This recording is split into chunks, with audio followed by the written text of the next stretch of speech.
Hello and welcome to the FinTech Finance Virtual Arena. Today we're going to be talking about how finance can finally go green. And joining me are two organizations that are really behind the scenes empowering this green revolution in finance. And joining me today I have Matthias Wikström from Doconomy and Rudiger Vogt from G&D. Guys, thank you so much for joining me today. I'm really excited by this topic. It's really something quite close to my heart. Now, I think to kick things off, I'd like to get a bit of an introduction to yourself. So, Matthias, how are you doing today? I'm pretty good, thank you. Amazing. How are you? Yeah, absolutely good. You know, we're a Wednesday hump day, but looking absolutely perfect. And as I said, this topic is absolutely amazing. So, Matthias, for our viewers that might not be aware, could you give us a bit of a backdrop to Doconomy, please?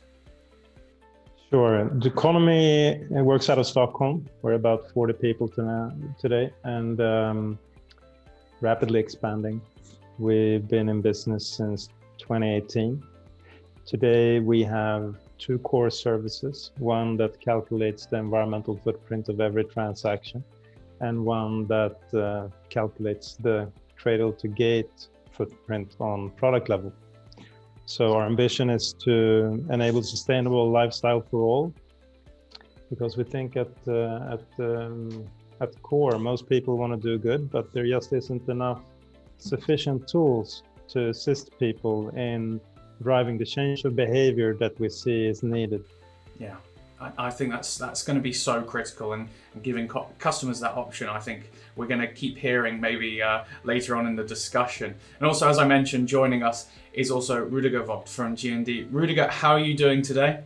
All good here. Thank you very much. Amazing. Well, Rudiger, could you also give our viewers that might also not be aware a bit of backdrop to Giesecke and Devrient too, please? So first of all, my name is Rudiger Vogt, and I'm in charge of G&D's business with fintechs, neobanks, and aggregators. And at G&D, we engineer trust to secure everyday life in payment, connectivity for identities, and digital infrastructures. And we have a history going back to 1852 and have succeeded in constantly reinventing ourselves ever since. So today, G&D is a leading player in the paytech space. Our portfolio of payment solutions is designed to meet any need from physical payments to innovative customer-focused digital payment and also authentication solutions. The headquarters are based in Munich, where I'm as well today. And we're a global company, however, so we have business on all continents today. Incredible. Well, I mean, this is a world issue, so I'm glad to have you on the panel today. Thanks very much, Rudiger. Now, I really think, we've kind of touched on it a bit there with you, Matthias, and how banks need to kind of start empowering their customers to kind of track and take action against their carbon footprint. And I'm really interested in your insight in how they can actually start offering that. Yeah, I think that's straight to the core.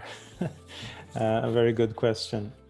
I think we have to step back to look at the potentials and capabilities of the financial services industry. As Rudiger pointed out, it's been reinventing itself for many, many years.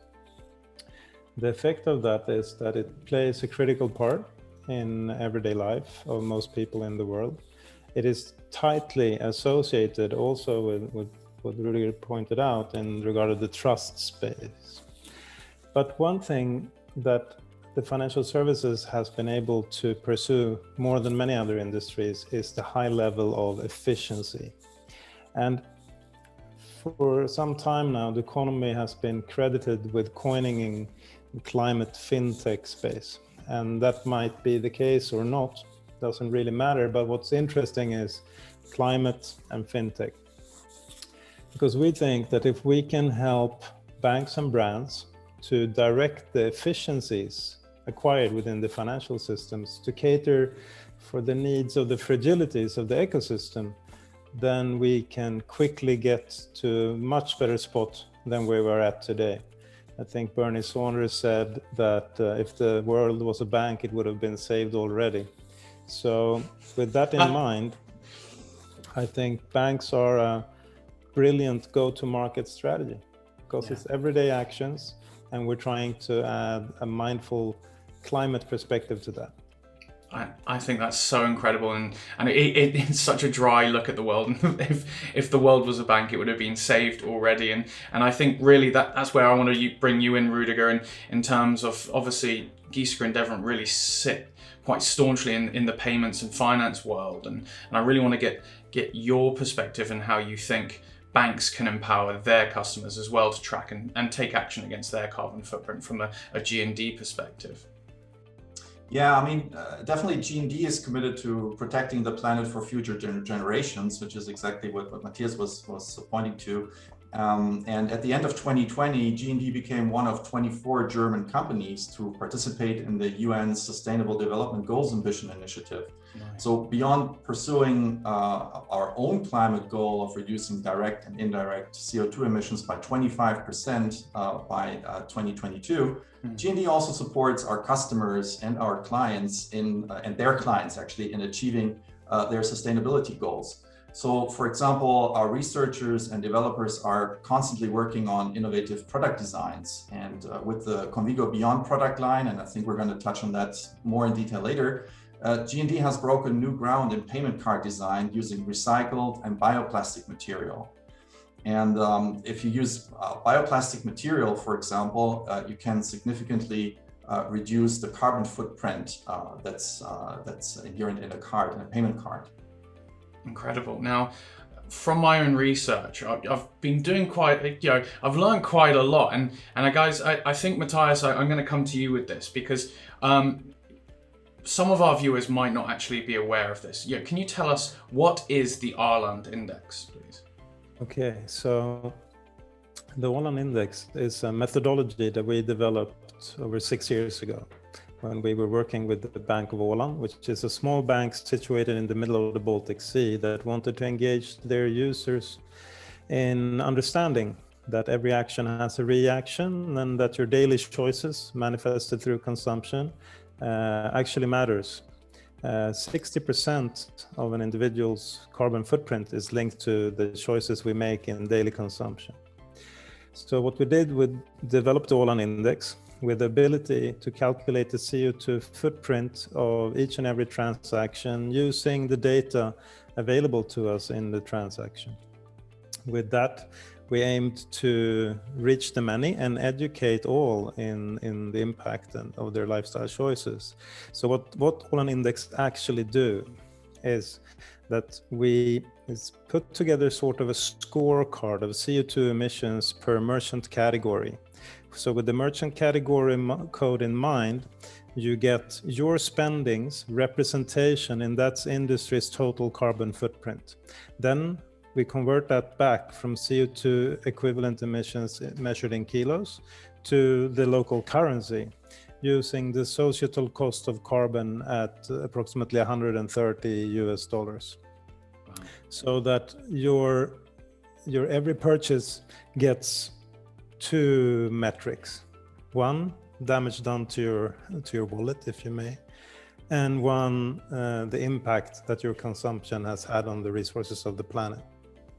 Incredible. Now that we have that kind of barometer of really how people can kind of judge their carbon footprint when it comes to payments, Rudiger, as you've mentioned, G&D being at the heart of payments there. Can you tell me a bit more about your partnership with Doconomy and how by using the Åland Index, G&D can empower banks going forward to make their payments their customers' payments at least a lot more clearer when it comes to their carbon footprint?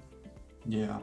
I mean, about 2 years ago, two of my colleagues, one of which happened to be Swedish, were looking into how can we actually create an offering that combines eco-friendly payment cards with a tool for the client to manage and improve their CO2 footprint. That's when we first came across Doconomy and the great work they're doing in the field of everyday climate action. And now, 2 years later, we've just announced our partnership. And by jointly offering to track consumers' carbon footprint, G&D and Doconomy will address banks and fintechs that have ambitious environmental goals and a strong focus on innovation. The joint offering of the two companies will actually enable banks to build a strong brand loyalty through sustainable solutions and a visible commitment to climate protection. And coming back to the All-in Index, I think it's a great way of not only creating in the first step the awareness of what you're doing in your everyday life that has an influence on your CO2 footprint, but also it gives you a tool in order to act really. And I think Matthias is going to explain on that later. I mean, it goes far beyond just creating awareness and having the transparency of what you're doing, which is, again, the first step, very, very important. But then consumers really want to take the next step and act and do something really good, and do something about their everyday life, changing for the better. Yeah, and I think that's going to be so important. And Matthias, if I could also get you to weigh in that from the Doconomy perspective, having a partner like G&D, what does that do for Doconomy? Oh, quite a lot, I would say. G&D is a thought leader in space, and at heart for them has always been creating confidence, and I think a lot of the challenges that we are facing today as a species on this planet needs a new narrative. It needs a new story to be told. It needs hope, it needs tech, it needs data, and it needs commitment. And all of those factors we found in G&D, and that's why we think this has the potential to be a very fruitful partnership, not only for G&D, for Doconomy, but also for the world as such. It's very important to team up in general. Collaboration is always front and center for Doconomy. So we're very happy to see this materialize and to trickle down in different activities around the world. I think G&D, as Rudiger pointed out, has presence in most part of the world. So with I think is it 30 or 32 countries now? I think we can really make a positive impact together. I mean, we're only on 17, but we're growing fast. So together with G&D, we hope to see this expand even further, and doing just that, reinstating a sense of confidence in the way forward, that this challenge can be met and that change can be done. I think you've touched on a really good point that I will probably be bringing up later on in terms of how partnerships are going to be important with such a global issue. If I just may add, and just to amplify that. So first of all, with G&D being around for many decades, we really thrive on long-term relationships to make a difference, right? So we're very confident our partnership with Doconomy is really built to last. And as Matthias has pointed out, we're supporting each other and bringing payment eco-innovation into the market. That means opening doors for each other, with the combined offer being very attractive for banks and fintechs. And also, as Matthias said, G&D is a truly global company with hundreds of FI customers around the world. And we're really looking forward to expand the reach of Doconomy solutions within this customer base. And at the same time, Doconomy is bringing all their expertise in the field of everyday climate action to the table. So now they can combine this with a physical tool for the bank clients in the shape of a Convigo Beyond payment card by G&D. Incredible. And we were just saying just how global this issue is. So we really need to start working together. And I think partnerships are going to be key to, as you said, Matthias, as well, also kind of tackling and bringing in hope and actually making it a realistic goal that we can achieve.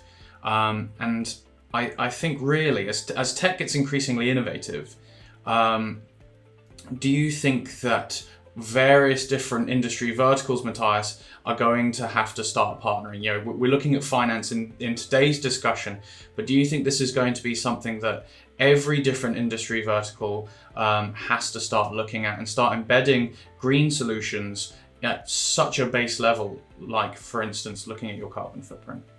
I would certainly think so. There is many layers to this, of course, but the first one is to agree on what the problem is and how that potentially can be addressed.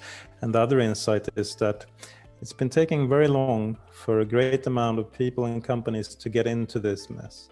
It will take quite some time for a lot of people and a lot of companies to together get out of it.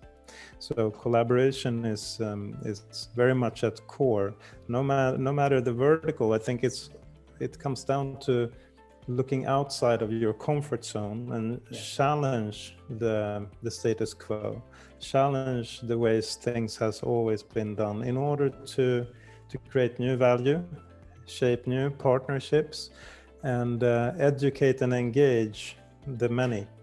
To us, it's important that that is done in a credible and a trustworthy fashion in activities and contexts that you do every day, because this is all about shaping new behavior. This is all about educating around the effects of our choices and helping people to mitigate the risk, lower their carbon footprint, and contribute to a more conscious perspective on the resources that we are using. Yeah.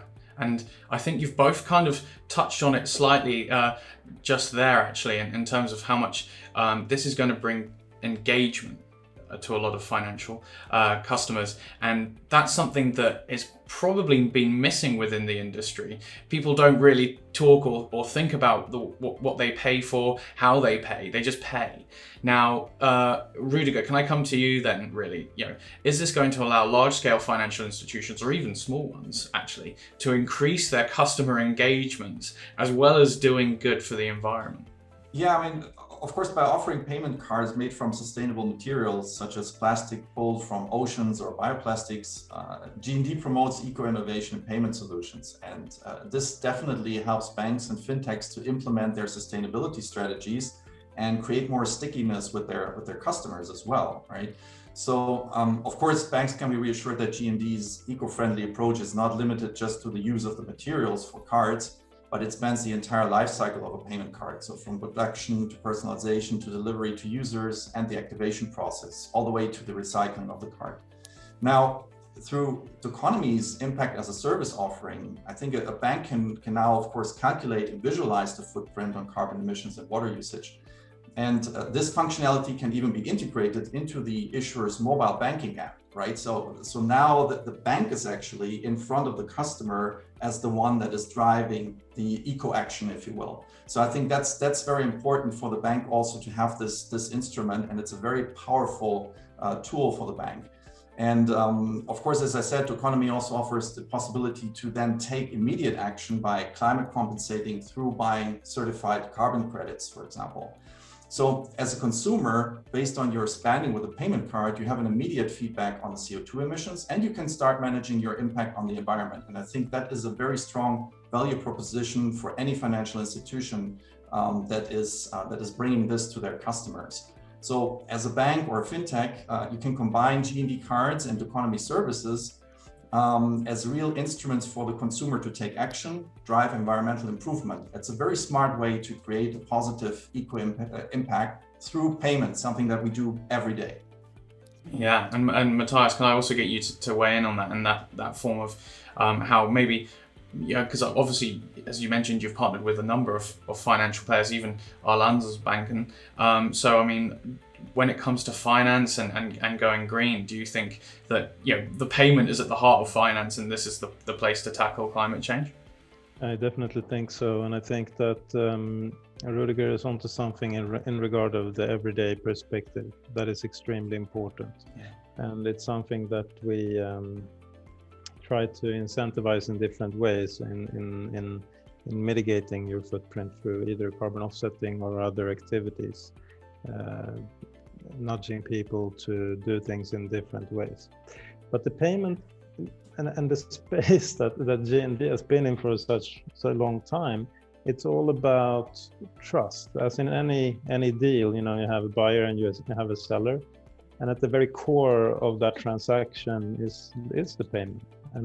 And that's why we want to address or educate at that moment, so that it's manifested as an opportunity both for the seller and the buyer to step up to a greater responsibility.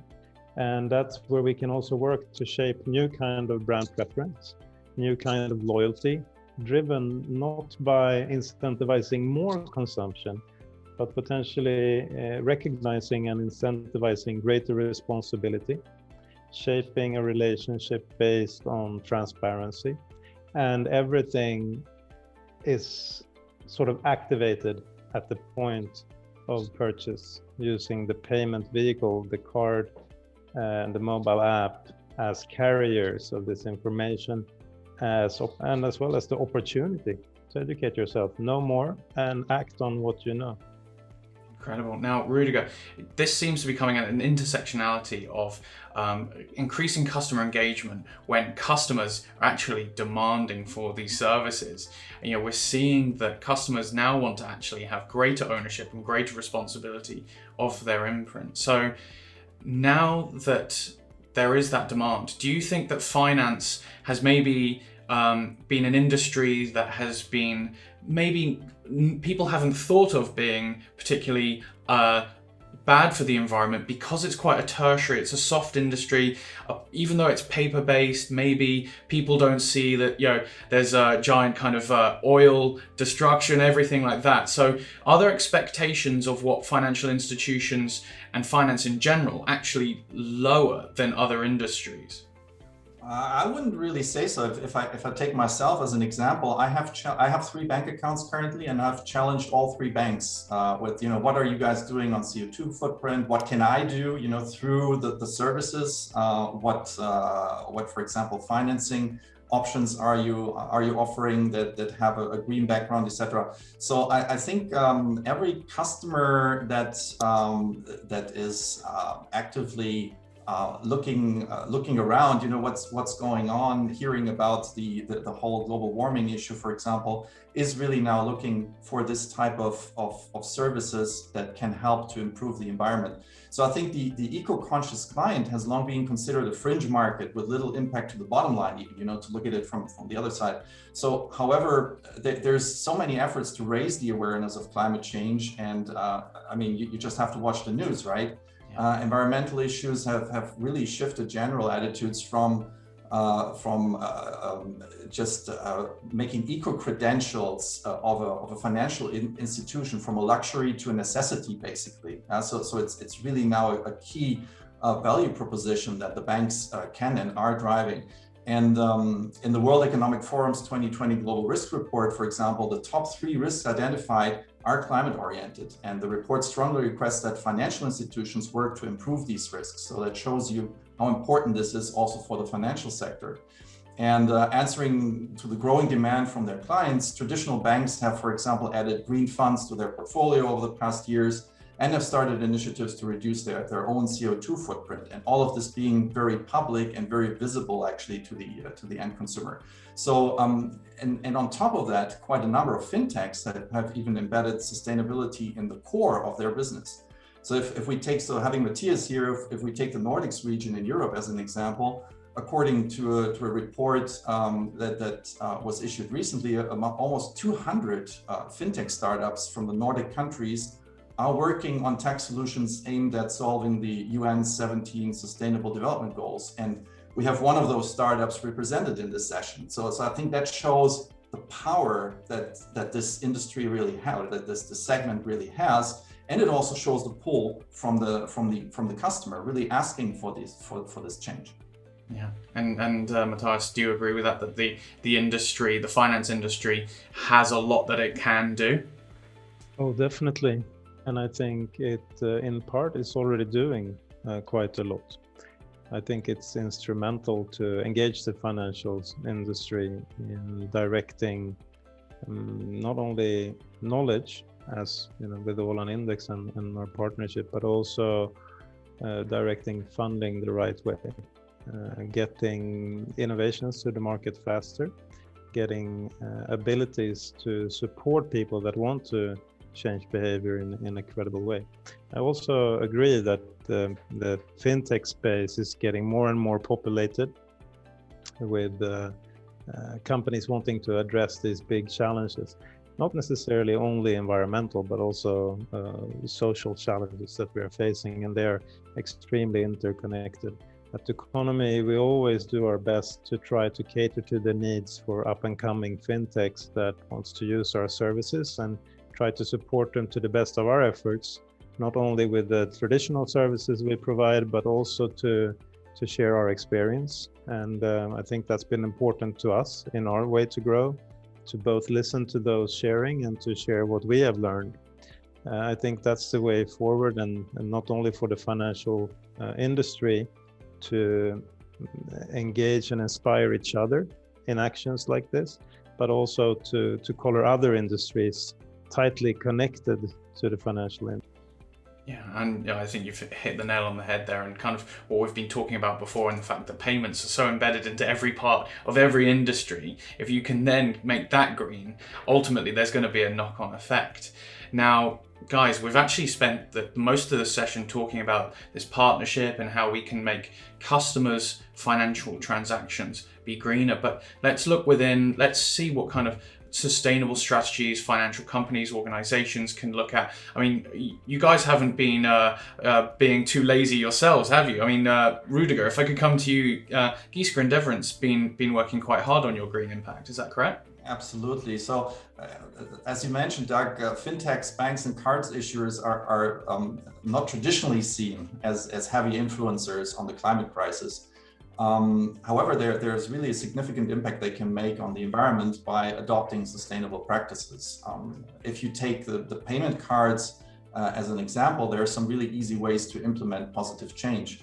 So, for example, the payment cards, they really play a very important role, for example, for neobanks, because typically cards, physical cards, are really the only physical link to the customer that such a bank has, right? So choosing the right material for these cards makes a big difference. And if you can do something for the environment in parallel, that of course is a very strong message by the bank. So, and one of the most critical ways in which human endeavor impacts the environment is our use of plastics. So globally, we produce more than 400 million tons of plastics every year. And conversely, we only recycle 9% of this production, meaning that the remainder is sent to landfill, burned, or discarded. So in response to this, we felt it absolutely critical that we create alternative options for payment cards, and we call that the Convigo Beyond range of G&D. So our Convigo Recycle card, for example, is the first card on the market made from 100% recycled PVC layers, and is designed to address the reduce, reuse, recycle concept of the climate change message. And then we have the Convigo Parlay Ocean card that is actually made 86% out of PVC layers that have been retrieved from ocean plastic. So material that is actually intercepted from marine environments and coastal communities. And this is another good example. We talked about partnerships, right? Working together with a partner that, in this case, Parlay for the Oceans, is a movement committed to taking action to raise awareness for the beauty and fragility of our oceans. So Parlay are initiating collaboration on projects targeted to end the destruction of our oceans. And from this cooperation, the Convigo Parlay Ocean card was born. And here we actually are also following Parlay's charter, working very closely with our partner here. They work according to what they call the AIR principle, AIR. So avoid plastic, carbon, and other toxic materials, intercept plastic and other materials before they reach our oceans and environment, and redesign materials, methods, and products to be more in sync with nature. And this is an approach that we at G&D wholeheartedly support. And we're looking and we're working with Parlay actually to explore and implement concrete card issuance solutions that deliver on this approach. Now, I talked about PVC, but of course, another strategy is avoiding the use of fossil fuel derived plastics in car production altogether. And the solution here is to issue cars that are manufactured completely from annually renewable resources, offering a reduced carbon footprint. And that's the G&D Convigo Natural card, and it's made from polylactic acid, or PLA, which is a bioplastic manufactured from renewable plant sources such as corn that are completely petroleum-free. So these are some examples of our offering actually that really help to save the environment and drive action. It's incredible, and not only is it going to drive action, but it provides the financial institutions, I'm guessing, with quite a brilliant upsell potential as well. I mean, there's this brilliant kind of hand in hand with helping the environment, but it's not just completely altruistic. There is actually a bottom line for these large-scale financial institutions that have to kind of mitigate any kind of risk. There's also this positive for them, isn't there?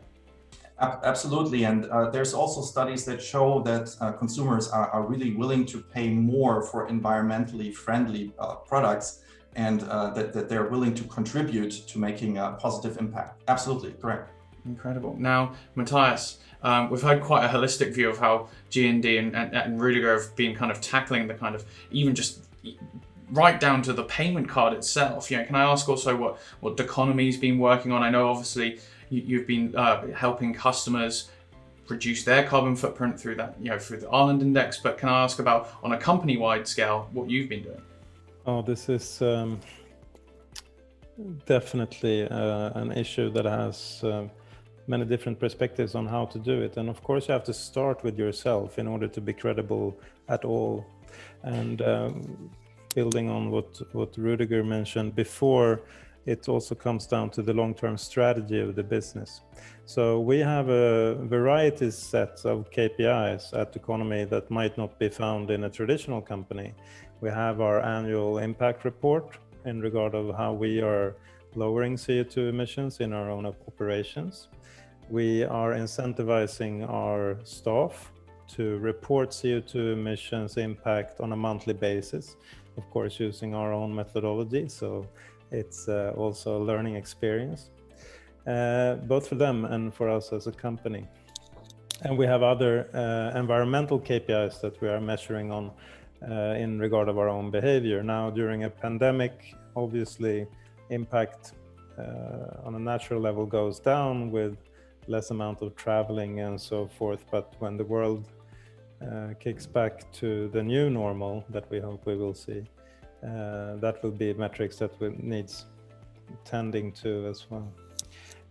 I think that in regard of our own impact, we're also trying to be a role model in the social space of impact, working to promote gender balance in all of our recruitments, but not only in recruiting, but also on our board of directors, and the opportunity to our investors, and situations like that are relevant as role models or lighthouse examples for generations to come, to understand that there is equal opportunity for all. And that's why we have a very diverse set of talent within Doconomy, both in regard of geographical origin, and that comes with a brilliant mosaic of languages. So I'm very happy to see that happen as well.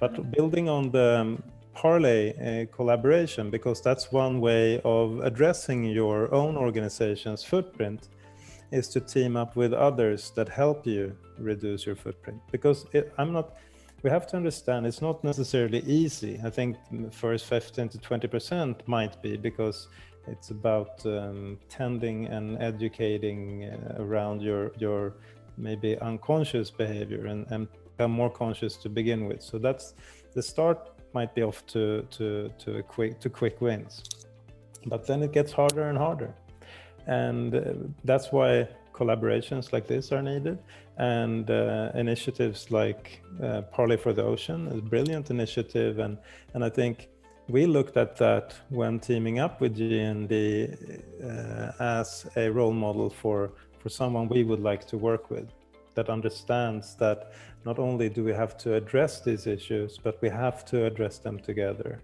And we should do that by shaping new alliances that might seem a little bit unorthodox. But I think G&D has spearheaded the way in that space, and we're very happy to team up in order to also assist other organizations to reduce their footprint. When banks team up and enable their clients to measure their footprint, obviously it's also a tool for their own operations, for their own staff, and to incentivize and educate around reducing the footprint of the organization that they represent. So this is in turn a good ecosystem where a lot of people bring their competences to the table to help each other. And we're looking at that in the space of how we should educate our staff around pension funds, for example, as what your money is doing whilst you're sleeping is equally important, or even more so, than what you're doing with your money when you're awake. So there is many angles to this. But the bottom line is, what gets measured gets managed. And if you're not measuring, it's very hard to understand if you're doing a little bit better or much worse. It's always the kind of almost the procrastinator's dream, where if you don't know, how much work you need to do, then you don't start. So guys, I think we're going to wrap up there because we're coming close to time, but thank you so much for both your inputs, and thank you for kind of, showcasing what we can do and how even just small changes at the very heart of every industry can have a knock-on effect, from Parley's work in the ocean to the card usage from Giesecke and Devrient, and also the Ireland Index, and kind of providing customers with that transparency. So guys, thank you so much for your time, and also to our viewers, you can catch the rest of the series and much more over at www.fintechf.com, and of course YouTube and LinkedIn, where I will see you in the comments. So guys, once again, it's been an absolute pleasure, and goodbye.